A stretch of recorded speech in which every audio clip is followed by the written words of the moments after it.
Hello everyone, welcome to my YouTube channel Sam Cause and இன்னைக்கு நம்ம OOSCல unit 1ல இருக்க another important question ஆன extreme programming தான் பார்க்க போறோம்.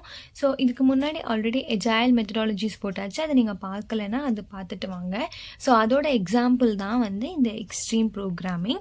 So as I said, it is an agile method and இது வந்துட்டு சாஃப்ட்வேரோட குவாலிட்டியையும் அதே மாதிரி கஸ்டமரோட ரெக்குவயர்மெண்ட்ஸ்க்கு தேவையான மாதிரி ரெஸ்பான்சிவாக இருக்கிறதுக்கும் தான் இதை வந்து நம்ம யூஸ் பண்ணுறோம். அதாவது இந்த அவ்வளோ ஃபோக்கஸ் பண்ணுவோம், அதில் தான் மெயினாக இது வந்து டெக்னிக்கல் எக்ஸலன்ஸை எம்பசைஸ் பண்ணும். ப்ளஸ் ஃப்ரீக்வெண்ட்டாக நம்ம சாஃப்ட்வேர் பண்ண ரிலீஸ் பண்ணும். அதிகமான ஃபீட்பேக் லூப்ஸ் இருக்கும், டைட் ஃபீட்பேக் லூப்ஸ்னால் கஸ்டமர் கிட்ட வந்து என்ன பண்ணலான்னு ஃபீட்பேக் கேட்டு அதை அகெயின் இது பண்ணிகிட்டே இருக்கிறது, ஐட்ரேட்டிவாக டெவலப் பண்ணிகிட்டே இருக்கிறது. ஸோ இந்த எக்ஸ்பியில் வந்துட்டு ஸ்மால் டெவலப்மெண்ட் சைக்கிள்ஸ் தான் இருக்கும். அதே மாதிரி இது கம்யூனிகேஷனில் ரொம்ப ஃபோக்கஸ் பண்ணும், சிம்பிளிசிட்டியாக இருக்கும், ஃபீட்பேக் அதிகமாக வாங்கும். Next courage. ஸோ இதெல்லாமே நம்ம ஆல்ரெடி பார்த்துருப்போம் அந்த அஜைல் மெத்தடாலஜிஸ்லேயே, அதுவே தான் இங்கே அதிகமாக ரிப்பீட் ஆகும். ஸோ இப்போ நம்ம வந்து எக்ஸ்பியோட வேல்யூஸ் வந்து பார்க்கலாம். ஸோ இந்த எக்ஸ்பியோட வேல்யூஸ் அண்ட் இந்த எக்ஸ்பி எல்லாமே சஜஸ்ட் பண்ணது வந்து பெக் இந்த 2000s வந்து இவங்க வந்து சஜஸ்ட் பண்ணியிருக்காங்க.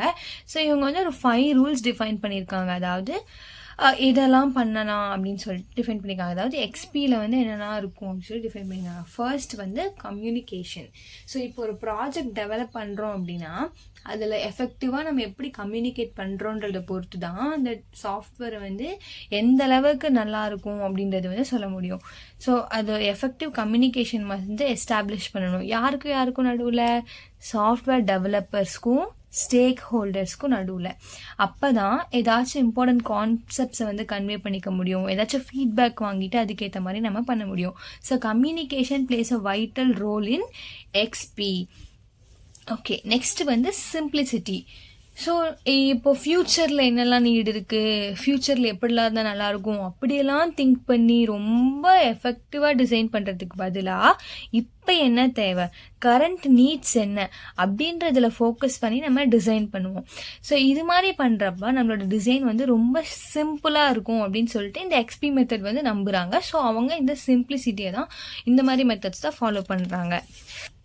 ஸோ நெக்ஸ்ட் வந்து ஃபீட்பேக். ஸோ மொத்தம் 5 வேல்யூஸ் இருக்குது. நம்ம ஆல்ரெடி என்னென்ன பார்த்தோம், கம்யூனிகேஷன், சிம்பிளிசிட்டி பார்த்தோம். இப்போ வந்து ஃபீட்பேக். ஸோ ஃபீட்பேக் அப்படின்னா எதுக்கு அப்படின்னா, நம்ம வந்து ஒரு சாஃப்ட்வேர் டெவலப் பண்ணுறோம் அப்படின்னா அவங்க வந்து நமக்கு ஃபீட்பேக் இருந்தால் தான், அதை யாராச்சும் யூஸ் பண்ணி அதுக்கு ஃபீட்பேக் கொடுத்தா தான் அதில் என்னென்னலாம் குறைகள் இருக்குது அப்படின்றத தெரிஞ்சுக்கிட்டு அதை நம்மளால் திரும்ப சரி பண்ண முடியும்.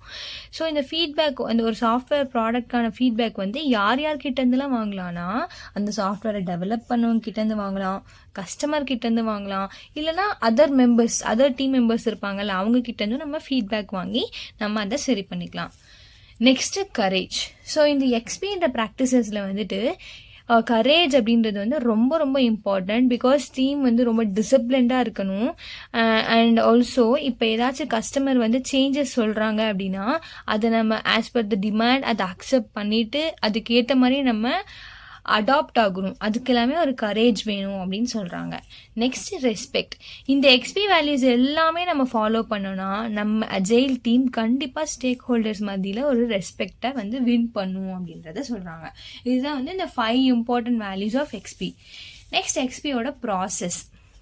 ஸோ எக்ஸ்பியோட ப்ராசஸ் பார்த்தீங்கன்னா ரொம்ப ரொம்ப சிம்பிள். ஃபஸ்ட்டு பிளான் பண்ணணும், நெக்ஸ்ட் டிசைன் பண்ணணும், நெக்ஸ்ட் டிசைன் பண்ணதை வந்து கோட் பண்ணணும். ரீஃபேக்டரிங் அப்படின்னா என்னென்னா, இப்போ நம்ம ஏதாச்சும் கோட் பண்ணதில் ஏதாச்சும் சேஞ்சஸ் பண்ணணும் அப்படின்னா we can refactor. Then test. ஓகேவா, டெஸ்ட் பண்ணுறோம்.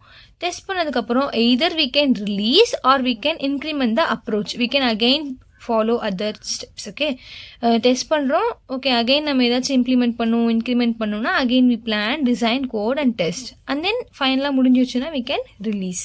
ஸோ இதுதான் வந்து எக்ஸ்பியோட ப்ராசஸ். இதில் வந்து கொஞ்சம் க்ளீனாக எக்ஸ்பிளைன் பண்ணியிருப்பேன். ஸோ ஃபஸ்ட்டு வந்துட்டு இந்த எக்ஸ்பியில் வந்துட்டு கஸ்டமர் தான் வந்து ரொம்ப ரொம்ப இம்பார்ட்டன்ட் ரோல் ப்ளே பண்ணுவாங்க. அவங்க வந்து ஒரு டெவலப்மெண்ட் டீம் மாதிரியே இருப்பாங்க. லைக் அவங்க வந்து கஸ்டமர் கிடையாது, நம்மளோட டீம் மெம்பரில் ஒருத்தர் அப்படின்ற மாதிரி நம்ம கன்சிடர் பண்ணிப்போம். ஸோ இந்த டெவலப்பரும் கஸ்டமரும் ஒன்னா சேர்ந்து ஸ்டோரி கார்டை வந்து ப்ரிப்பேர் பண்ணுவாங்க. ஓகேவா, இந்த ஸ்டோரி கார்டில் தான் வந்து கஸ்டமருக்கு என்னென்ன தேவை அப்படின்றத மென்ஷன் பண்ணியிருப்பாங்க. நெக்ஸ்ட் அந்த டெவலப்பர் எல்லாம் ஸ்டோரி கார்டு பண்றாங்களா, அந்த ஸ்டோரி கார்டுக்கு சினாரியோவை இம்ப்ளிமெண்ட் பண்றது வந்து டெவலப்பரோட வேலை. ஓகேவா?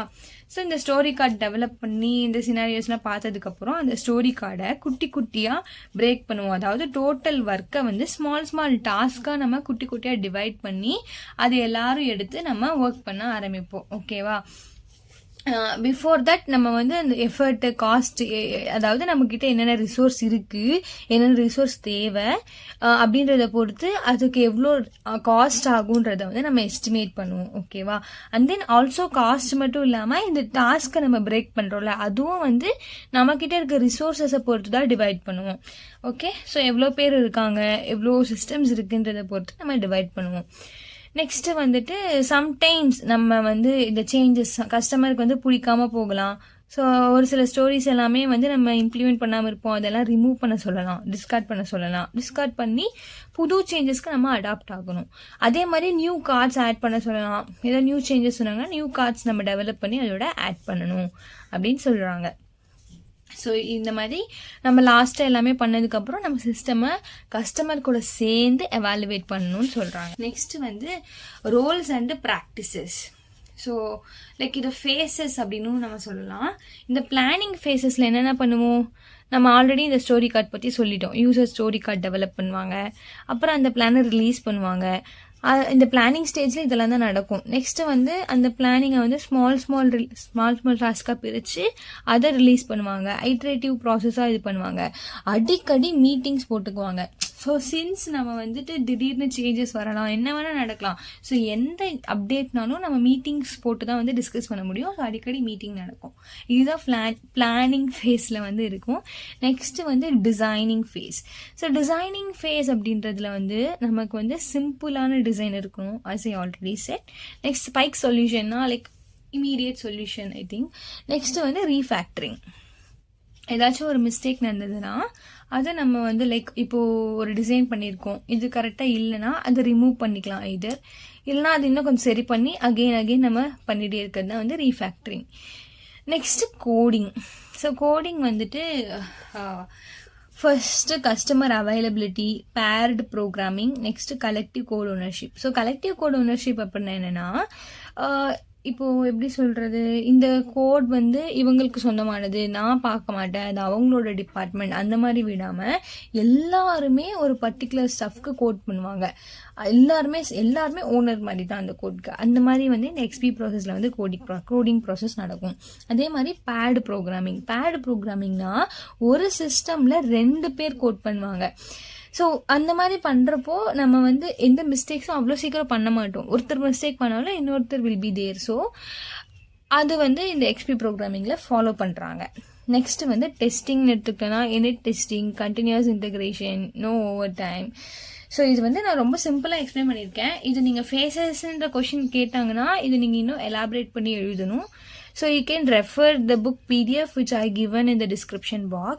So thank you so much for watching. So I'll see you all in another video. Bye.